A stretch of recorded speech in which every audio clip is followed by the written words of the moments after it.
కానున్ RTI media. నమస్కారం, వార్తలకు స్వాగతం. ముందుగా ముఖ్యాంశాలు. కొండాపూర్లోని ఏరియా ఆసుపత్రిలో టీ డయాగ్నోస్టిక్ హబ్ల వర్చువల్ ప్రారంభోత్సవం. హాజరైన మంత్రి Harish Rao.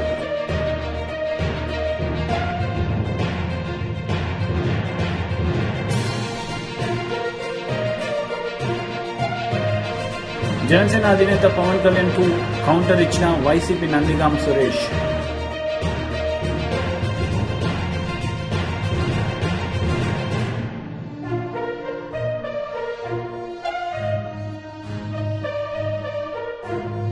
Sickle cell anaemia elimination ప్రారంభించిన ప్రధాని మోదీ.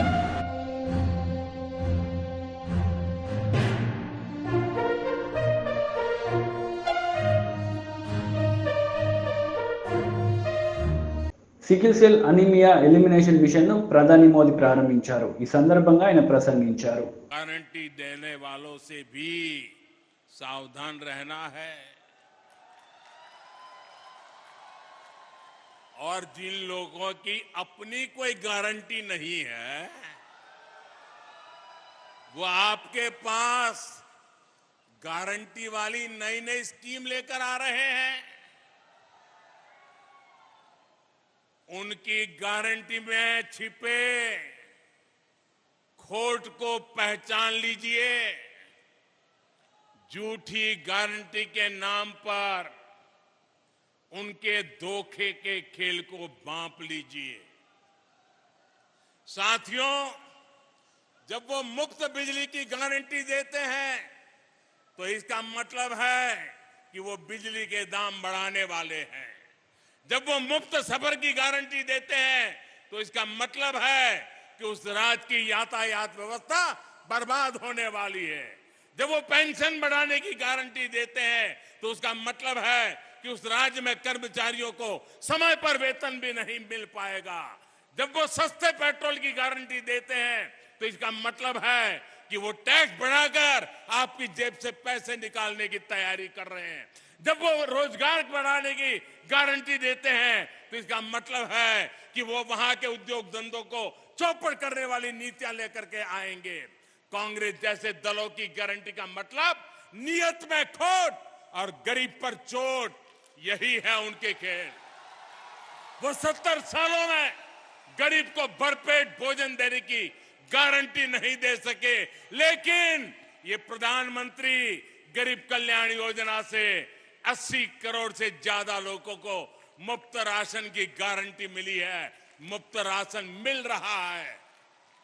वो 70 सालों में गरीब को महंगे इलाज से छुटकारा दिलाने की गारंटी नहीं दे सके, लेकिन आयुष्मान योजना से 50 करोड़ लाभार्थियों को स्वास्थ्य बीमा की गारंटी मिली है। वो 70 सालों में महिलाओं को धुएं से छुटकारा दिलाने की गारंटी नहीं दे सके, लेकिन उज्ज्वला योजना से करीब 10 करोड़ महिलाओं को धुआं मुक्त जीवन की गारंटी मिली है। वो 70 सालों में गरीब को पैरों पर खड़ा करने की गारंटी नहीं दे सके, लेकिन मुद्रा योजना से 8.5 करोड़ लोगों को सम्मान से स्वरोजगार की गारंटी मिली है। उनकी गारंटी का मतलब है कहीं ना कहीं कुछ गड़बड़ है। आज जो एक साथ आने का दावा कर रहे हैं, सोशल मीडिया में उनके पुराने बयान वायरल हो रहे हैं। वो हमेशा से एक दूसरे को पानी पी पी करके कोसते रहे हैं। यानी विपक्षी एकजुटता की गारंटी नहीं है। ये परिवारवादी पार्टियां सिर्फ अपने परिवार के भले के लिए काम करती आई है। यानी उनके पास देश के सामान्य मानवीय के परिवार को आगे ले जाने की गारंटी नहीं है। जिन पर भ्रष्टाचार के आरोप हैं वो जमानत लेकर के बाहर घूम रहे हैं। जो घोटालों के आरोपों में सजा काट रहे हैं वो एक मंच पर दिख रहे हैं। यानी उनके पास भ्रष्टाचार मुक्त शासन की गारंटी नहीं है। वो एक सुर में देश के खिलाफ बयान दे रहे हैं। वो देश विरोधी तत्वों के साथ बैठकें कर रहे हैं। यानी उनके पास आतंकवाद मुक्त भारत की गारंटी नहीं है। वो गारंटी देकर निकल जाएंगे, लेकिन भुगतना आपको पड़ेगा। वो गारंटी देकर अपनी जेब भर लेंगे, लेकिन नुकसान आपके बच्चों का होगा। वो गारंटी देकर अपने परिवार को आगे ले जाएंगे, लेकिन इसकी कीमत देश को चुकानी पड़ेगी। इसलिए आपको कांग्रेस समेत ऐसे हर राजनीतिक दल की गारंटी से सतर्क रहना है। కొండాపూర్లోని ఏరియా ఆసుపత్రిలో టీ డయాగ్నోస్టిక్ హబ్ల వర్చువల్ ప్రారంభోత్సవం జరిగింది. ఈ కార్యక్రమానికి మంత్రి హరీష్ రావు హాజరై ప్రారంభించారు. ఈ సందర్భంగా పలు అంశాలపై ఆయన మాట్లాడారు. 4 రకాల పరీక్షలు ఉచితంగా చేస్తా ఉన్నాం. ఈ రోజు నుంచి ఆ పరీక్షల సంఖ్యను 134కు పెంచడం జరిగింది. సో ప్రజలకు 134 రకాల పరీక్షలు ఉచితంగా చేసే కార్యక్రమాన్ని ఈ రోజు ప్రారంభించడం జరిగింది. అంటే ఏ రాష్ట్రంలో ఏ మారుమూల ప్రాంతమైనా, ఏ పిహెచ్సి అయినా, ఏ బస్తీ దవాఖానాలో మీరు శాంపుల్స్ ఇస్తే అవి టీ డయాగ్నోస్టిక్ సెంటర్లో ప్రాసెస్ చేసి 24 గంటల్లోగా ఆ పరీక్షా ఫలితాలు డాక్టర్ గారికి, పేషెంట్ గారికి మొబైల్ ఫోన్లో పంపించడం జరుగుతుంది. దేశంలోనే ఈ రకంగా రాష్ట్ర వ్యాప్తంగా 134 రకాల పరీక్షలు ఉచితంగా చేసే కార్యక్రమం ఇలా గౌరవ ముఖ్యమంత్రి కేసీఆర్ గారి నాయకత్వంలో మన తెలంగాణ రాష్ట్రంలోనే మొట్టమొదలు చేసుకోవడం జరుగుతూ ఉంది.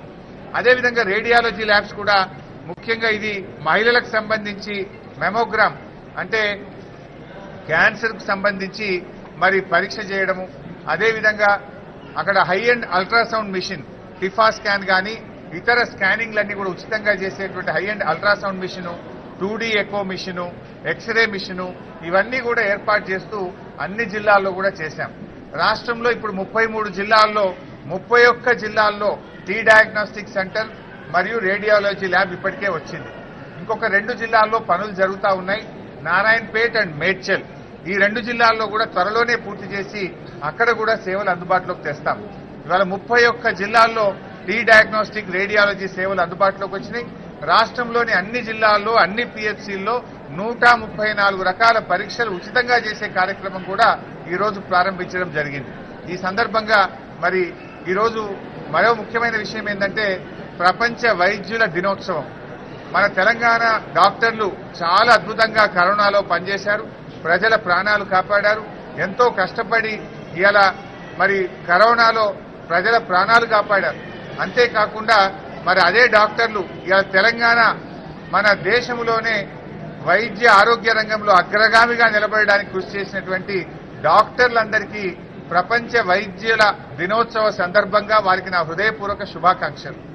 ఆ డాక్టర్లందరికీ ఇవాళ మెరుగైన సేవలు అందించి తెలంగాణను ఒక అత్యుత్తమమైన ఆరోగ్య తెలంగాణగా మార్చడానికి కృషి చేసిన డాక్టర్లందరికీ నా హృదయపూర్వకమైన ధన్యవాదాలు, కృతజ్ఞతలు రాష్ట్ర ప్రభుత్వం పక్షాన, రాష్ట్ర ప్రజల పక్షాన.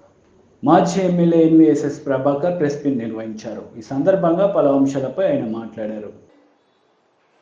ఈ రాష్ట్రంలో ఉన్నటువంటి దళితులందరికీ అర్హులైనటువంటి వాళ్ళకి ఆ 3 ఎకరాలు ఇవ్వనందుకు దళిత జాతికి ఈ రాష్ట్రానికి క్షమార్పణ చెప్పాలి. ఈ రాష్ట్రంలో ఉన్నటువంటి నిరుపేదలకి, ఇల్లు లేని కడుపేదలకి ఈ 10 సంవత్సరాల్లో డబుల్ బెడ్రూమ్లు కట్టిస్తామని పదే పదే ప్రతి మీటింగ్లో, శాసనసభలో, ప్రతి సందర్భంలో చెప్పినటువంటి ఒక ముఖ్యమంత్రి ఇప్పటి వరకు అర్హులైనటువంటి పేదలకు డబుల్ బెడ్రూమ్లు ఇవ్వనందుకు, కావాల్సినన్ని కట్టనందుకు, కట్టినవి ఇంకా ఇవ్వనందుకు ఈ రాష్ట్ర ప్రజానికానికి ఆయన క్షమార్పణ చెప్పాలని చెప్పని భారతీయ జనతా పార్టీ డిమాండ్ చేస్తోంది. ఇకపోతే వీళ్ళు చాలా గొప్పగా చెప్పుకుంటున్నటువంటి మిషన్ భగీరథ, మిషన్ కాకతీయ ఇప్పటికీ ఈ రాష్ట్రంలో ఉన్నటువంటి అనేక గ్రామాల్లో, అనేక నగరాల్లో, అనేక బస్తీలలో, కాలనీలలో కూడా మంచినీళ్లు లేక, మంచినీళ్లు రాక, కావాల్సినన్ని నీళ్లు విడుదల చేయక, పైగా నీటికి పన్నేంటి అని మాట్లాడినటువంటి ఒక అధ్యక్షుడు కేసీఆర్ కొత్తగా 300, 500, 800 వసూలు చేస్తున్నందుకు ఈ రాష్ట్ర ప్రజానికానికి క్షమార్పణ చెప్పాలి.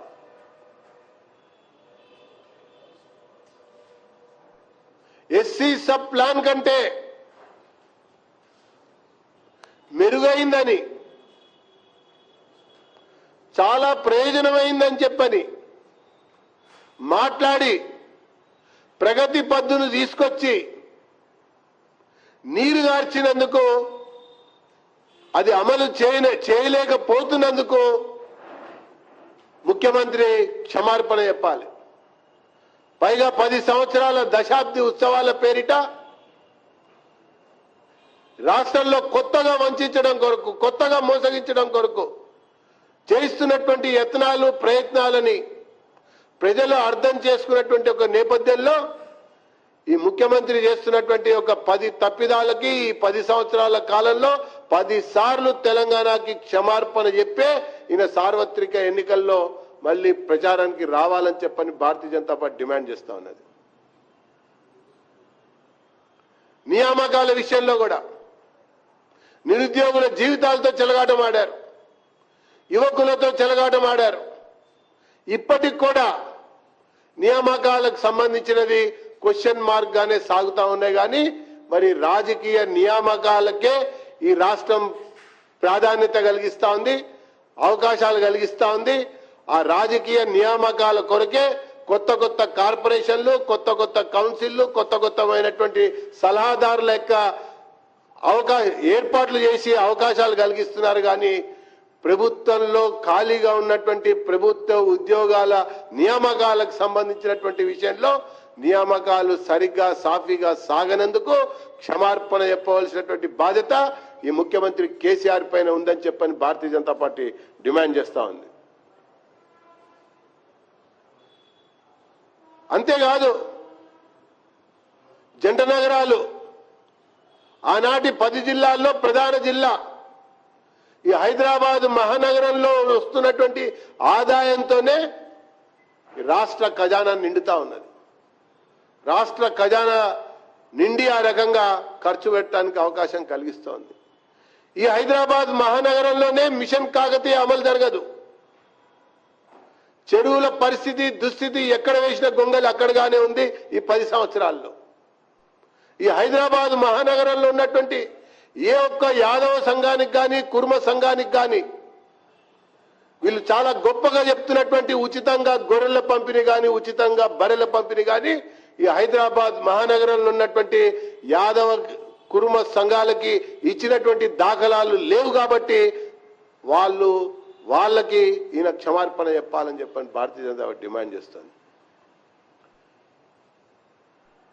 చెరువులలో మత్స్య సంపద విషయంలో కూడా అసలు హైదరాబాద్లో ఈ పథకాలు ఎందుకు అమలు జరగటల్లా? ఇక్కడ ఉన్నటువంటి సోదరులకి, ఇక్కడ ఉన్నటువంటి వర్గాలకి, ఇక్కడ ఉన్నటువంటి ఆ పథకాన్ని లబ్ధి పొందేటువంటి అవకాశం లేకుండా ఈ కేసీఆర్ చేస్తున్నందుకు జిహెచ్ఎంసీలో పాఠం నేర్పారు, గుణపాఠం చెప్పారు. ఇప్పుడు మళ్ళీ సార్వత్రిక ఎన్నికల్లో చెప్పబోతున్నారు అన్నటువంటి విషయాన్ని నేను మనవి చేస్తా ఉన్నా. కాబట్టి క్షమార్పణ చెప్పాలి వీళ్ళు. ఇకపోతే విభజన చట్టం గురించి కూడా ఎక్కువగా మాట్లాడుతూ ఉన్నారు. ముఖ్యమంత్రి మాట్లాడే స్థితిలో లేడు. అంతకంటే ముఖ్యమంత్రికి అసలు విషయం తెలుసు కాబట్టి కొత్తగా పగ్గాలు చేపట్టినటువంటి కొడుకు మాత్రం రోజు విభజన చట్టం. వైసీపీ నందిగాం సురేష్ మీడియా సమావేశం నిర్వహించారు. ఈ సందర్భంగా పవన్ కళ్యాణ్ కు వైసీపీ నందిగాం సురేష్ కౌంటర్ ఇచ్చారు. అవసరం లేదు, బీజేపీతో నాకు సంబంధం లేదు, చంద్రబాబు నాయుడుతో నాకు సంబంధం లేదు. ఎవరి డాటా నా డాటా ఎవరి దగ్గర లేదని నువ్వు చెప్పుకున్న కాన్సెప్ట్ ఏమైనా ఉంటే సింగిల్ గా పోటీ చేస్తాను, వాళ్ళందరిని ఎదిరించు. నీకు దమ్ముంటే 24 గంటల తొక్కి నారదేస్తారు నీ దాళ్ళు, తెలుసా? వీళ్ళందరూ అనుకుంటున్నారు, నువ్వు గమనించుకో ఒకసారి. నువ్వేది ఉచిత హామీలు దొరికినట్టుగా ఉచితంగా రోడ్డు మీద ఎవడు చెవులో చెప్తే తీసుకొచ్చి మాట్లాడినన్ని నిజాలైపోతే ఏంటి? కాబట్టి నువ్వేమనుకుంటే చేసుకో, కానీ నీ గురించి ఏమనుకుంటున్నారో మిగతా నాయకులు తెలుసుకో ఒకసారి. ఏమండి, 2014లో పవన్ కళ్యాణ్ చంద్రబాబు నాయుడు కలిసి పోటీ చేసినప్పుడు చంద్రబాబు నాయుడు అనుభూశాలని చెప్పిన పవన్ కళ్యాణ్ 2019లో ఎందుకు విడిపోయాడు? 2019లో అమరావతి అది అమరావతి నిజంగా ఒక సామాజిక వర్గానికి సంబంధించిన వ్యక్తి అని ఎందుకు మాట్లాడాడు? 2019లో 2014 2019 డెవలప్మెంట్ చూసుకోండి ఒకసారి చూడండి. పవన్ కళ్యాణ్ చూడమనండి. అప్పుడు చంద్రబాబు నాయుడు మంచి అట్లా అయ్యాడు, ఇప్పుడు మళ్ళీ చంద్రబాబు నాయుడు అట్లా మంచి అయ్యాడు. ఏ రకంగా మంచి అయ్యాడు? పవన్ కళ్యాణ్ గారికి అర్థం కావట్లేదా? జగన్మోహన్ రెడ్డి గారు ఇచ్చిన 4 సంవత్సరాల పాలన, చంద్రబాబు నాయుడు 5 సంవత్సరాల పాలన ఒకసారి బేరీజ్ చేసుకొని చూడండి. ఒక్క దాంట్లో అవినీతి ఆరోపణలు చేయగలుగుతారు మీరు? ఇదిగో ఇందులో ఇది జరిగిందని చెప్పగలుగుతారా? ఈయనంట వైసీపీ పోవాలంట. నువ్వు అసలు ముందు ఎమ్మెల్యేగా గెలువు, ఏది పోవటం తర్వాత సంగతి. కానీ ముందు నామినేషన్ వేసి నామినేషన్ ఫామ్ అన్నీ కూడా కరెక్ట్గా చేసుకో. ఎక్కడేమో సంతకాలు పెట్టాలో చూసి పెట్టి నువ్వు ఎమ్మెల్యేగా పోటీ చేసి ఒకసారి గెలిచి అసెంబ్లీ గేట్ కాడకు వచ్చి ఒకసారి నేను ఎమ్మెల్యేనని చెప్పు. ఒకసారి అసెంబ్లీ గేట్ కాడ నిలబడి, నీకు అలవాటే కదా ఎక్కడ పడితే అక్కడ ఫోటోలు పోజులు ఇవ్వటం. అసెంబ్లీ గేట్ కాడ ఇదిగో నేను ఎమ్మెల్యేగా వచ్చాను, ఎమ్మెల్యేగా గెలిచానని చెప్పి లోపలికి వెళ్ళే ముందు జనాలకు ఒకసారి చెయ్యపు. అప్పుడు తెలిసింది నీ సత్తా ఏంటో. ఇవన్నీ తర్వాత ఏడుద్దు. కానీ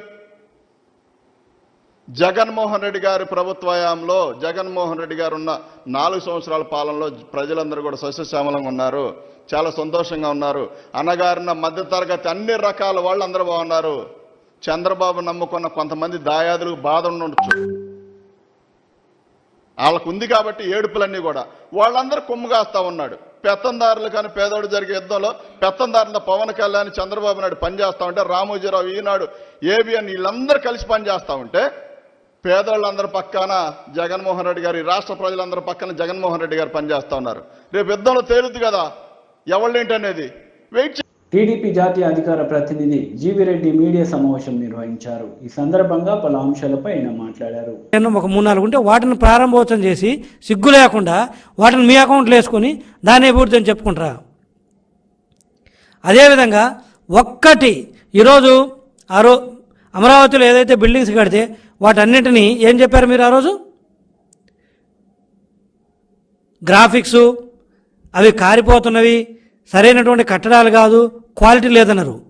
మరి క్వాలిటీ లేకుండానే అవన్నీ గ్రాఫిక్స్ అయితేనే 4 సంవత్సరాల నుంచి మీరు హైకోర్టు బిల్డింగ్ కావచ్చు, అసెంబ్లీ భవనం కావచ్చు, సచివాలయం బిల్డింగ్ కావచ్చు, మిగతా ఏదైనా 200 దాకా ఉన్న అనుబంధ డిపార్ట్మెంట్స్ కావచ్చు, వివిధ రకాల శాఖలు, R&B కావచ్చు, మిగతా ఇట్లా అన్ని డిపార్ట్మెంట్స్ అవన్నీ బిల్డింగ్స్ మరి ఆ టైంలో రెడీ అయినాయి కదా. ఒక్కటంటే ఒక్కటి మేము వచ్చిన తర్వాత కట్టామన్నారా మీరు? ఒక్కటంటే ఒక్క బిల్డింగ్ మేము కట్టింది పడిపోయినట్టు కానీ క్వాలిటీ లేదన్నట్టు కానీ ఈ 4 ఏళ్లలో ఎక్కడైనా వచ్చిందా బయటికి? డీజీపీ ఆఫీస్ కావచ్చు, ఏపీ సిఆర్డీ అది కావచ్చు, ఎనీథింగ్ మీరు చెప్పండి. మేము వచ్చిన తర్వాత ఇదిగో ఒక్క బిల్డింగ్ కట్టాము, దాదాపు 200 హెచ్ఓడీలు ఉన్నాయి. అన్నిటికీ వివిధ ప్రాంతాల్లో కొన్ని రెంట్ తీసుకోవడమో కొన్ని పర్మనెంట్ భవనాలు కట్టాము.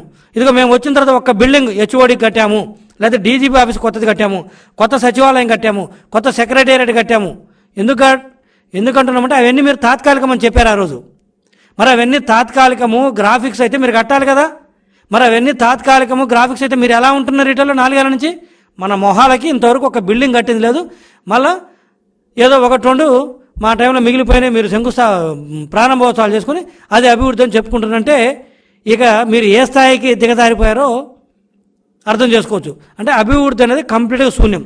ఇక సంక్షేమానికి వస్తే ఏదో పెద్ద గొప్పగా 98.5 అంటున్నారు కదా. ఎక్కడ చేశారు 98.5 మీరు? ఈరోజు ఆరోగ్యశ్రీ, ముఖ్యంగా ఫ్లాగ్ స్కీమ్ ఏదైతే ఉందో రాష్ట్రంలో ఆరోగ్యశ్రీ పెద్ద గొప్పగా చెప్పారు. టీడీపీ హయాంలో ఏ రోజు హాస్పిటల్స్కి ఒక్కరోజు కూడా డిలే తోటి బిల్స్ ఆయన పాపన పోలేదు. ఎప్పుడు టయానికి బిల్స్ ఇచ్చేవాళ్ళము. అన్ని రోగాలకి హాస్పిటల్కి వెళ్ళి ఆ రోజు పేదలు ఎవరైనా ఉంటే వాళ్ళకి జబ్బు వస్తే పోయి హాస్పిటల్లో చూపించుకునేవాళ్ళు.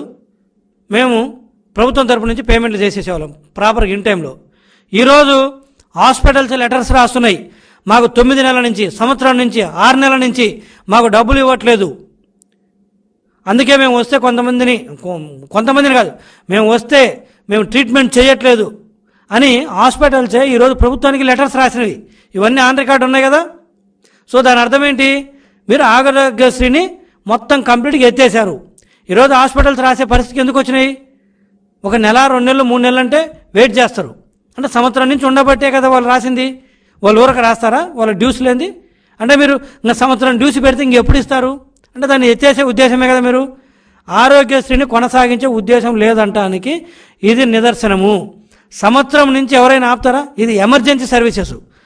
ప్రజల ఆరోగ్యము, వైద్యం అనేది ఎమర్జెన్సీ సర్వీసు. ఇలాంటి దాన్ని మీరు ఆపేశారంటే ఇంకేమనాలి? సో దాన్ని కంప్లీట్గా మీరు పక్కన పెట్టే ఉద్దేశం కనపడుతుంది. అదేవిధంగా ఫీజు రీయింబర్స్మెంట్. ఇంతకుముందు టీడీపీ హయాంలో గ్రాడ్యుయేట్స్కి కానీ పోస్ట్ గ్రాడ్యుయేట్స్కి కానీ అంటే పీజీగా చదువుకునే వాళ్ళకు కూడా ఫీజు రీయింబర్స్మెంట్ పూర్తి వస్తుంటే ఈరోజు మీరు ఏం చేశారు? అసలు పీజీ వాళ్ళకి ఫీజు రీయింబర్స్మెంట్ తీసేశారు. విదేశీ విద్య 4 సంవత్సరాలు ఆపి మేము ఉన్నప్పుడు 5 పూర్తిగా ఇస్తే ఎంతమంది విద్యార్థులు ఎన్ని యూనివర్సిటీలో చదువుకున్నా కూడా మేము విదేశీ విద్య పూర్తిగా ఇస్తే మీరు 4 సంవత్సరాల పాటు ఆపేసి దాన్ని ఇప్పుడేదో తూతు మంత్రంగా మొదలుపెట్టి మేము విదేశీ విద్య ఇస్తున్నామంటున్నారు. ఎవరికి ఇస్తున్నారు? ఎక్కడ ఇస్తున్నారు? ఇప్పుడు మళ్ళీ దాంట్లో గొప్పగా మేము మంచి యూనివర్సిటీలో చేరిన వాళ్ళకి ఇస్తున్నాము పిల్లల్ని. వార్తలు ముగించే ముందు ముఖ్యాంశాలు మరోసారి. కొండాపూర్లోని ఏరియా ఆసుపత్రిలో టీ డయాగ్నోస్టిక్ హబ్ల వర్చువల్ ప్రారంభోత్సవం. హాజరైన మంత్రి Harish Rao.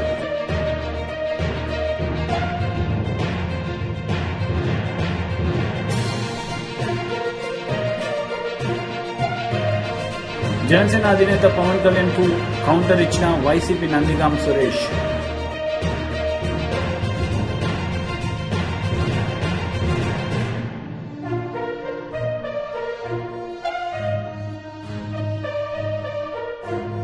Sickle cell anaemia elimination ప్రారంభించిన ప్రధాని మోదీ.